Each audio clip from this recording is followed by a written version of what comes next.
I'm Willie, and I'm here to ask OSU World Cup players the questions we've all wanted answers to. Today, I'm talking to Rafis from Poland.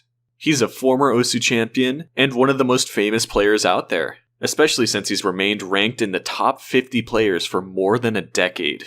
Hello, Rafis. There's a burning question that everyone has had for years. Is the drinking buff real? Do you feel like alcohol might actually boost your skill level? Honestly, I don't think it does if you drink too much, but if I have like a good amount, it can help me relax a bit, which is pretty bad to say. Like it kind of suppresses the nerves to the point that the skill doesn't get affected. But if I get like a blackout drunk like I did on the Saito tournament, I can still play pretty well, but it's harder. And also, like, if I'm sitting on Osu and I'm already drunk, there's no way I'll warm up. So what do you think is the perfect amount?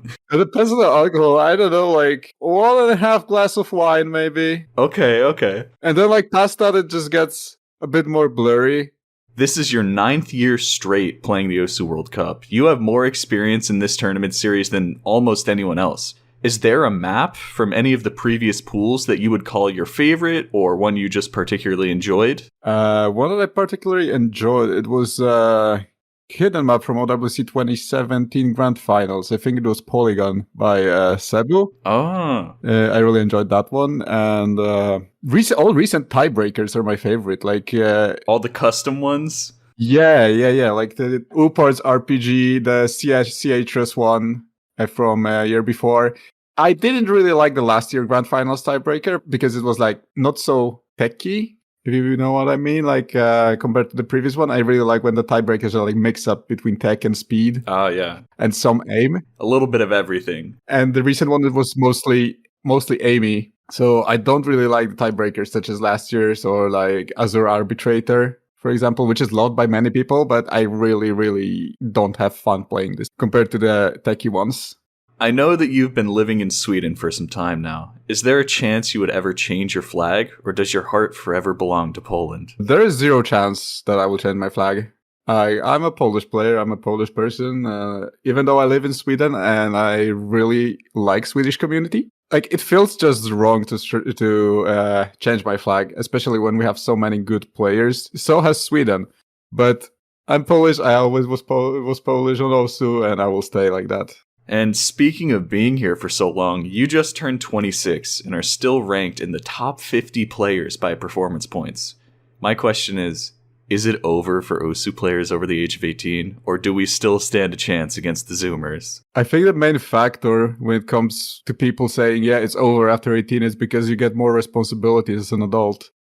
You have to figure out like university, you have to figure out work. It's hard to connect everything going on in your life to playing OSU, so you naturally get less time. And that's why people stop improving that much, because they don't have full days just to play.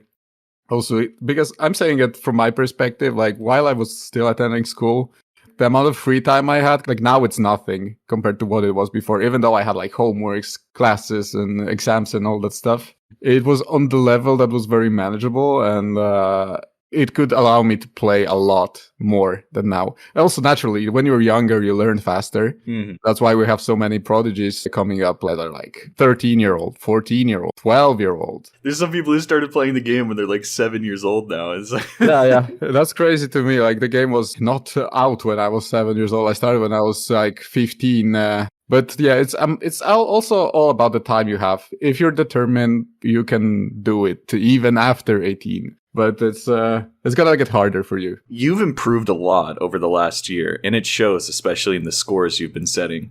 Do you think you would consider getting back into grinding AR11 scores at all, or is that off the table now? It's just not that fun to play for me at this moment. Like, I can play AR11. I could force myself to learn some maps and set some scores. It's just, I feel like the general, like, no mode maps and DT maps are more fun to play and less grindy, for sure. And finally, the big question.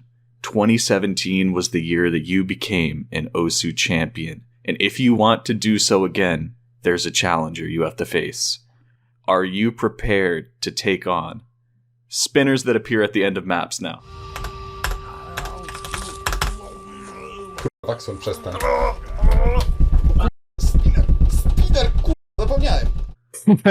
Yeah, I think so. Like, I practice a lot of spinners since then. I know how they look like now, so I can keep my mind focused and spin when it's needed to. Incredible. Well, thank you so much for your time, Rafis. This has been a great interview. Yeah, you're welcome.